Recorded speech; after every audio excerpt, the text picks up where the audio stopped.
இப்போ நான் சாபுதானா இட்லி பண்ணுறது எப்படின்னு காமிக்க போகிறேன். இதுக்கு வேண்டிய பொருள்: ஊற வச்ச sabudana 1 cup, 1 cup rava, 1 cup தயிர், டேஸ்ட்டுக்கு வேண்டிய அளவுக்கு உப்பு, கொஞ்சோண்டு குக்கிங் சோடா. இப்போ குக்கிங் சோடா நம்ம இப்போ போட வேண்டாம். இந்த சாபுதானா, ரவா, தயிர் மூணுத்தையும் மிக்ஸ் பண்ணி அதுக்கு வேண்டிய அளவுக்கு உப்பு போட்டு முதல்ல மிக்ஸ் பண்ணிக்கணும். இப்போ நான் இது போட போகிறேன்.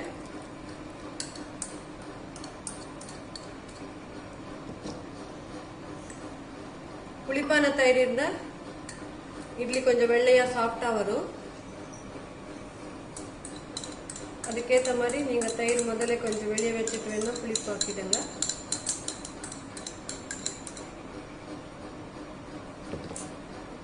இப்போ இதுக்கு உப்பு போட போகிறேன்.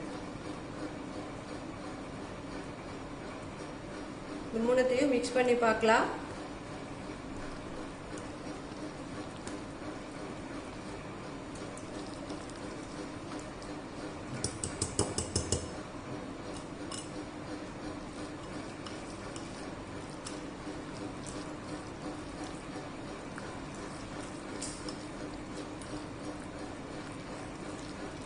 ரொம்ப கட்டியான மாதிரி இருந்தால் கொஞ்சோண்டு தண்ணி சேர்த்துக்கலாம்.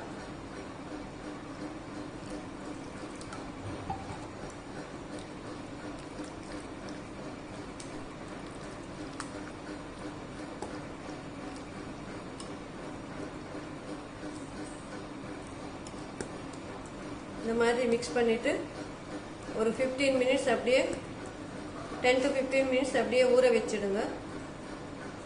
அது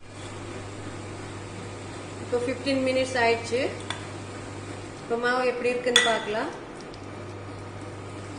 இந்த மாதிரி இருக்கு மாவு.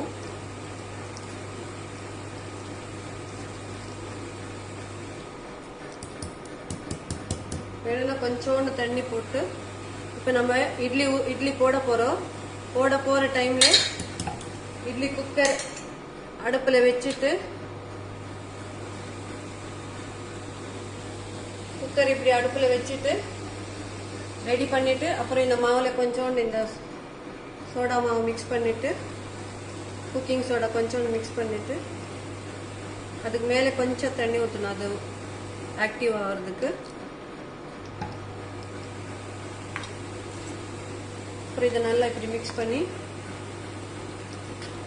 இது இன்ஸ்டன்ட் இட்லி இருந்ததுனால சோடா மாவு கொஞ்சம் போட்டால் தான் இட்லி சாஃப்டாக உப்பி வரும். ரொம்ப மிக்ஸ் பண்ணணும்னு இல்லை, லைட்டாக இப்படி லைட்டாக ஒரு கலக்கிட்டு